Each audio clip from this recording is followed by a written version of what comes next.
Apaan ya, Dek? Ibu nggak tahu lagi jawabannya. Kopi ini mah. Lagi ngobrol sama anak aku, lagi ngerjain PR, Bib. Oh, kirain. Ya udah, nanti Ibu coba tanya-tanya dulu ya. Ibu cari tahu dulu, nanti Ibu telepon lagi ya. Adik kerjain dulu yang lain-lain yang Adik bisa jawab, oke? Ya. Ya, dadah. Assalamualaikum. Telepon anak. Iya. Pas banget. Ada Kenapa? Habib. Mau nggak minta tolong? Aku boleh minta tolong. Minta tolong apa? Tenggelam. Buka. Loh, katanya minta Tolong, tolong. tolong gitu. Habib jadi joki PR buat anak aku ya? Wah, nggak bisa itu. Kalau jadi joki itu dosa. Masa sih, Bib? Iya. Ini kan dalam kebaikan. Anak itu ajari untuk boleh salah tapi nggak boleh bohong. Karena walaupun salah tapi nggak bohong, Iya. dia jadi belajar nanti pinter. Nah, masalahnya dia berusaha untuk tidak salah. Dia tanya sama ibunya udah, tanya sama bapaknya Oh. udah, tapi dia nggak ketemu jawabannya. Maksudnya mau belajar bersama. Iya, tapi Kok sayang joki? iya juga sih ya, maksudnya biar cepat selesai kalau jadi joki kan jadi Kan kayak lagian Habib. joki udah gak ada kan, 3-in-1-nya udah ditutup. Iya, udah diganti sama ganjil genap ya. Iya. Sih bener. Jadi gimana dong ya? Aku harus cari di Google atau mending nanya sama Habib ya? Aku rasa nanya sama Habib lebih bagus deh. Apa pertanyaannya? Kalau Ya. kimia aku nggak tahu. Enggak, ini tentang agama.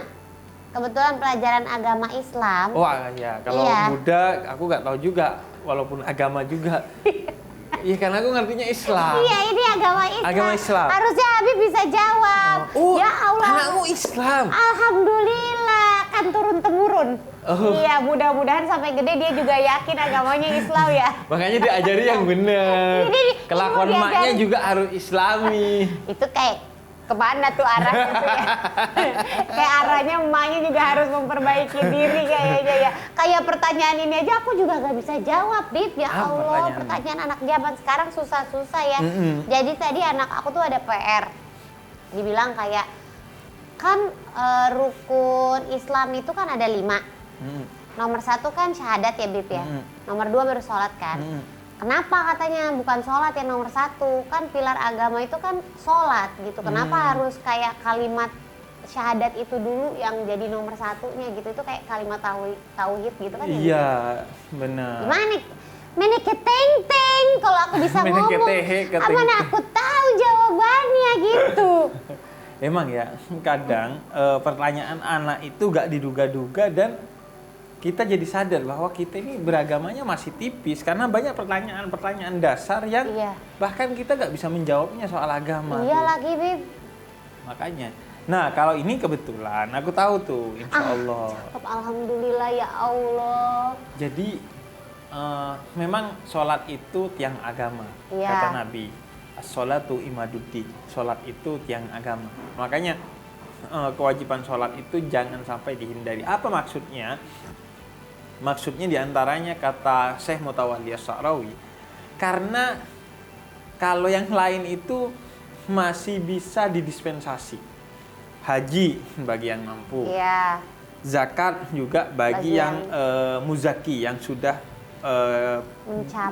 mencapai syarat kewajiban gitu ya. Iya. zakat. Puasa juga kan kalau Bagi kita yang lagi mampu. sakit, kalau kita lagi perjalanan bisa tidak berpuasa, Iya. bagi yang mampu juga. Tapi kalau sholat enggak, mau sakit, mau perjalanan, tetap harus sholat. Mau miskin, mau crazy rich, Iya, harus sholat. Pokoknya sholat itu tiang dalam artian sesuatu yang nggak bisa lagi dinego-nego. Iya. Nah, tapi tetap yang nomor 1 syahadat. Dari mana? Dari satu hadis yang disebut dengan hadisul Jibril, di mana Rasulullah langsung didatangi malaikat Jibril yang menyerupai manusia yang mengajarkan tentang 3 hal: rukun Islam, rukun iman, sama rukun Tetangga. RT. Oh, rukun warga. Bukan dong, rukun warga. Enggak dong. Nah ini, Astagfirullah. rukun. Emang nggak apa-apa, ini sering nggak disebut rukun. Tapi Apa sebenarnya tuh, ini rukun. Ihsan. Oh. Anta budallah ka annaka tarak wa illam takun tarak fa annahu yarak. jalani agama Iya. dengan kesadaran bahwa seolah-olah kamu melihat Allah. Kalau kamu nggak melihat Allah, maka ketahuilah Allah melihat kamu. Sehingga kita selalu waspada. Karena kenapa? Karena kata Sina Ali bin Abi Thalib, dirimu yang asli itu saat sepi. Iya. Saat gak ada orang, biasanya kemudian kecenderungan kita bermaksiat itu tinggi. Padahal kalau kita punya rukun ihsan, gak kira maksiat, karena kita tahu yang maha tahu dan yang paling penting pandangannya yaitu Allah sedang melihat kita. Nah, nomor satu di hadis tersebut adalah syahadat. Kenapa bukan sholat? Ya. Karena sholat itu ritual untuk ke yang nomor satu, yaitu ketika kita sudah mendaftar diri sebagai seorang muslim, yaitu syahadat. Oh, itu sudah terjawab. Nanti kalau gitu aku kasih tahu jawabannya sama anak aku ya. Aku bilang Oke, berarti nanti gitu ya. gimana jawabnya berarti? Cara jawabnya, kata Habib itu betul bahwa sholat adalah tiang agama. Tapi sebelum kepada ritual-ritual itu daftar dulu deh. Melalui syahadat. Nah, bahasanya sih terserah gimana Iya, bahasa yang enak benar-benar. buat anak. Oke, yang penting kan bisa dimengerti kan? Benar, nanti coba aja Iya. disampaikan kan. Kalau dia belum ngerti ya kan aku tanya lagi sama Habib. Kalau enggak nanti Habib yang voice note jawabannya harus gimana. Atau kalau enggak sekalian nanti dia jadi anak asuhku aja, nanti aku angkat jadi anak ya. Nah nanti kalau sarjana aku ambil ya Bib. Iya. Sama aja. Kita Orang tua macam dapat ngerawatnya gitu, Mak. Ya udah, buat teman-teman ngaji juga nanti boleh tanya-tanya sama Habib ya. Soal kalimat tauhid ini kita lagi ngobrolin seputar itu.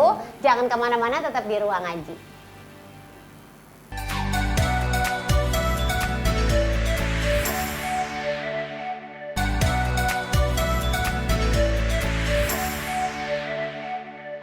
Kita balik lagi teman-teman ngaji di ruang ngaji. Alhamdulillah akhirnya pertanyaan anak saya tadi akhirnya terjawab. Makasih Habib ya. Alhamdulillah. Tapi kalau dari saya pribadi mau tanya lagi, mungkin teman-teman ngaji juga mewakili nih. Jadi sebenarnya makna tauhid itu gimana sih, Bib? Jadi tadi buat anaknya, ini buat emaknya. Iya, sekarang buat emaknya dan juga untuk masyarakat Indonesia. Benar. Jadi tauhid itu sebenarnya bukan untuk Allah. Utamanya adalah untuk kita. Oh. Kenapa? Karena kita itu selalu butuh sesuatu yang maha, yang berada di atas kita sebagai sandaran atas segala sesuatu yang kita alami di muka bumi ini, bahkan nanti di akhirat. Iya. Kalau gak ada sesuatu itu, kita gak akan bisa hidup dengan baik, dengan tenang. Makanya bahkan seorang ahli filsafat dia bilang begini, seandainya pun tidak ada Tuhan yang menciptakan kita, maka kita harus menciptakan Tuhan. Karena kita selalu butuh sandaran itu. Nah, dan memang nyatanya begitu. Kalau kita tidak punya Tuhan yang kita imani, maka kita pasti akan mencari sesuatu yang kemudian dipertuhankan. Contohnya, dulu ada Fir'aun yang kemudian mengaku Tuhan dan disembah oleh orang-orang Mesir pada masanya. Kemudian ada Namrud dan lain sebagainya.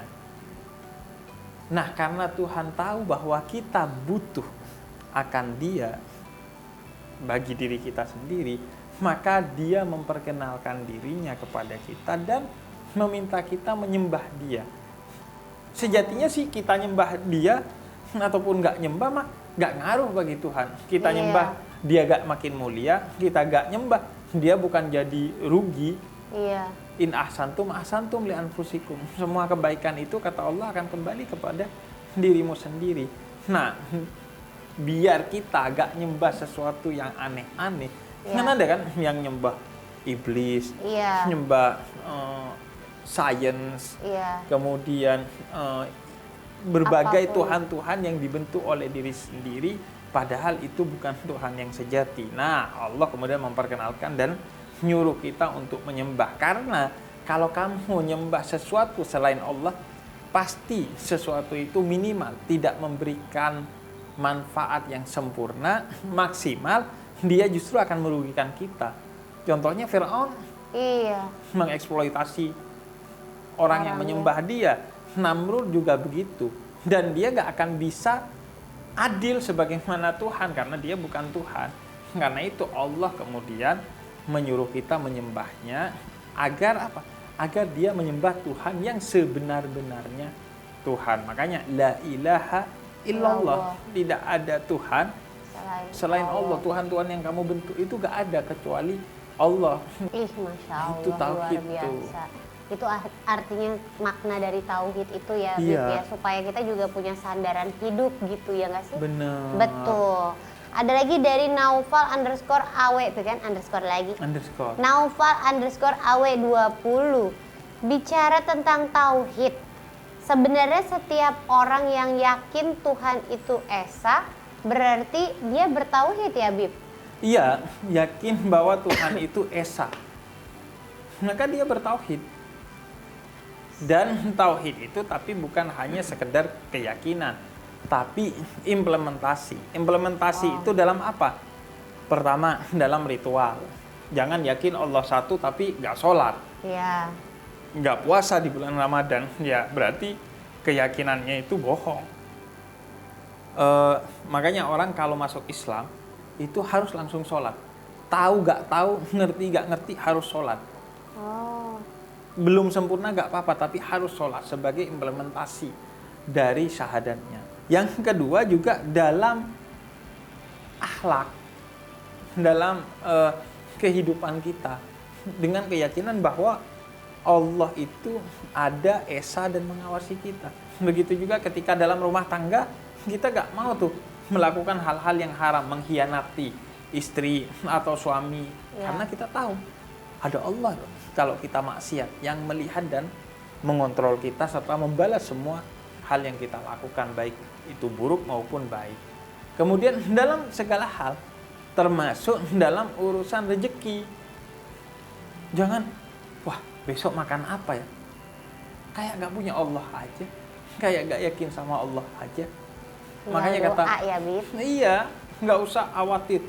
Besok makan apa? Ada Allah. Selama kamu berusaha, Allah kasih rezeki.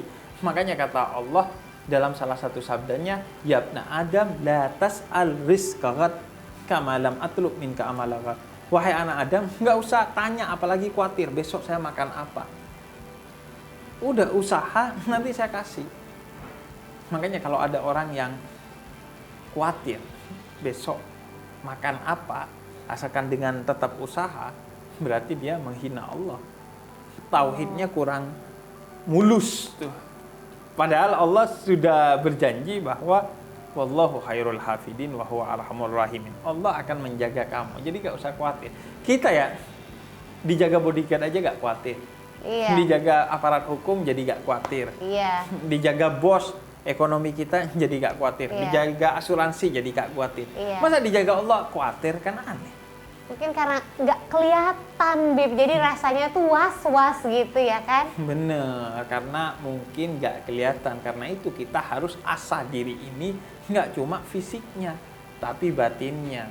Dengan puasa salah satu, biar ngerasain tuh kehadiran Allah. Nah, selain puasa juga dengan menyimak ruang ngaji supaya keyakinan itu semakin tinggi, ya kan? Bener ya, Bib ya? Masuk. Makanya nih buat teman-teman ngaji masih dibuka kesempatan untuk bertanya. Silakan mau tanya apapun, nanti insya Allah dijawab sama Habib Jafar. Sekarang kita istirahat dulu, nanti balik lagi di ruang ngaji.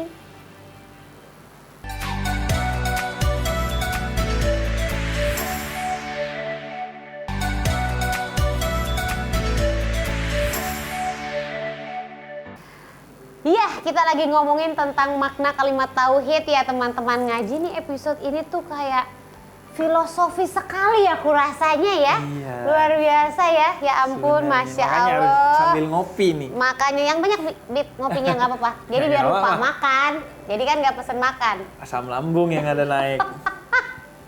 Bib, bertanya lagi boleh ya, Bib ya? Iya. Ini ada dari backpacker miskin. Ini namanya aja udah begini. Nama kan doa ya, Bib ya. Masa backpacker miskin, ganti backpacker kaya gitu. Jadi biar kaya. Atau backpacker insya Allah kaya. Nah, gitu kan juga bagus tuh. Ini katanya penjelasannya ya, Penjelasannya apa nih, Bib? Supaya kenapa kita nggak boleh terlalu pinter dalam ilmu tauhid? Apa iya masa begitu, Bib? Kata siapa itu? Kata backpacker miskin. Oh, kata backpacker miskin. Iya, dia juga kata orang katanya. Mungkin yang dimaksud ya, jangan terlalu pinter karena butuh ruang dalam hati untuk kita meyakini Tuhan. Kalau terlalu pinter, terlalu rasional, terlalu filosofis, Jadi pakai nanti logika jadi gak banget yakin gitu Tuhan. ya. Oh. Nah, ini pemahaman yang tidak tepat. Karena kenapa? Karena yang ngasih akal itu adalah Allah. Untuk apa? Untuk kita mengenal Allah dengan akal kita. Dan begitu pentingnya akal, sehingga yang membedakan kita dengan makhluk yang lain, sehingga kita mulia itu akalnya. Sehingga kemudian dalam hukum, di antara dosa besar adalah ketika kita menghilangkan akal kita dengan khamar, sesuatu yang memabukkan. Sehingga juga dalam hukum, agama gak berlaku bagi orang yang tidak berakal. Karena pentingnya akal itu untuk mengenal Tuhan dan menjalani agama Tuhan itu sendiri. Sehingga dalam Al-Quran ada 49 ayat kurang lebih yang berbicara dan mengajak kita untuk menggunakan akal kita. Pokoknya tipikal-tipikal ayat yang afala ta'qilun. Apakah kamu tidak menggunakan akalmu? Apakah kamu tidak belajar dengan akalmu? Tidak mengambil pengetahuan dengan akalmu? Jadi akal itu penting untuk kita mengenal Allah. Segala keteraturan dan keindahan yang ada di muka bumi ini, termasuk di dalam diri kita, kata Allah, lo pikir deh, memang gak ada yang bikin, gak ada yang ngurus nih.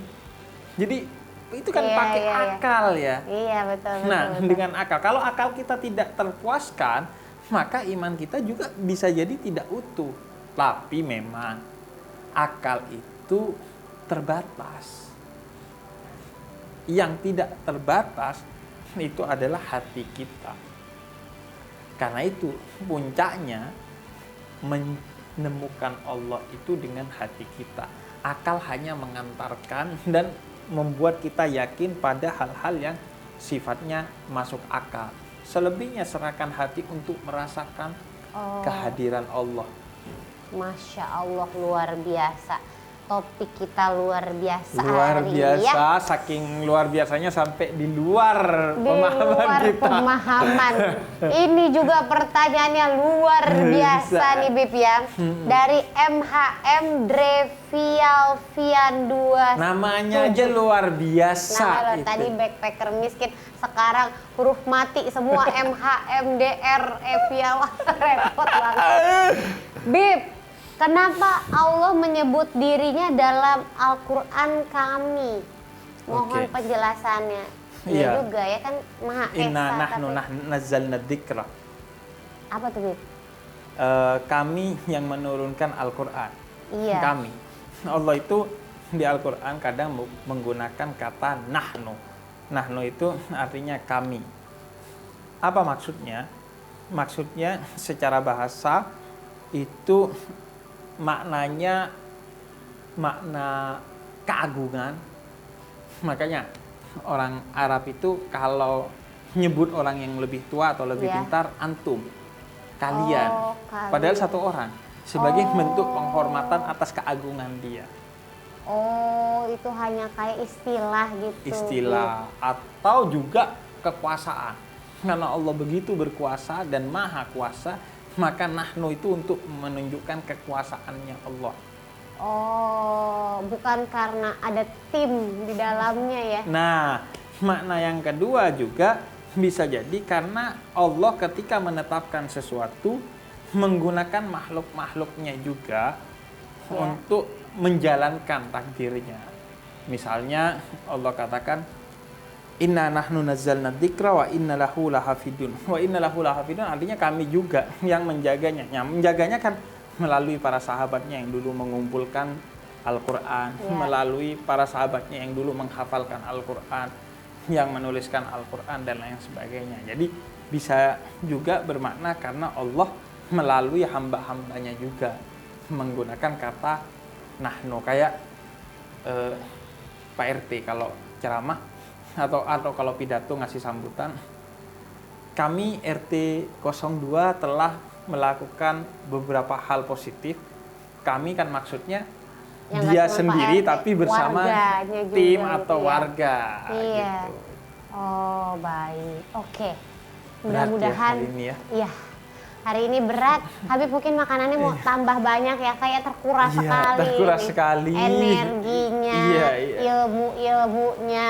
Makanya mending dari tadi jadi joki PR anak aku kan nggak berat-berat banget. ya? Iya, makanya Ya udahlah. kalau ada penawaran yang pertama diterima Bib tadi. Iya, udah. Ya udah kalau gitu besok kita nggak usah di ruang ngaji Jangan lagi. dong, jangan. Nanti Ngelesin kita- aja. Ngelesin aja. Ngelesinnya tapi lebih ke ngeles ya. Ngeles. Bukan ngeles Bukan, yang iya. dalam arti positif ya. Terima kasih ya teman-teman ngaji yang sudah menyaksikan, dan kami EKE Metro TV ya kan akan bagi-bagi Rp500.000 buat teman ngaji yang Kami sudah berarti bertanya. Mbak Gina juga Enggak, kebetulan. ikut nyumbang. Oh, berarti kalau gitu ganti lagi kalimatnya. Mereka membagi, jadi kurang enak ya. Yang mendapatkan Rp500.000 ada Naufal _AW20 dan juga MHM Drevialvian 27. Masing-masing dapat Rp500.000. Jangan lupa hadiahnya dipotong pajak ya. Insya Allah besok kita hadir lagi di Ruang Ngaji hanya di Metro TV bersama saya dan juga Habib Jafar. Kalau gitu sekarang kita pamit. Wabillahi taufiq wal hidayah. Wassalamualaikum warahmatullahi wabarakatuh. Waalaikumsalam warahmatullahi wabarakatuh.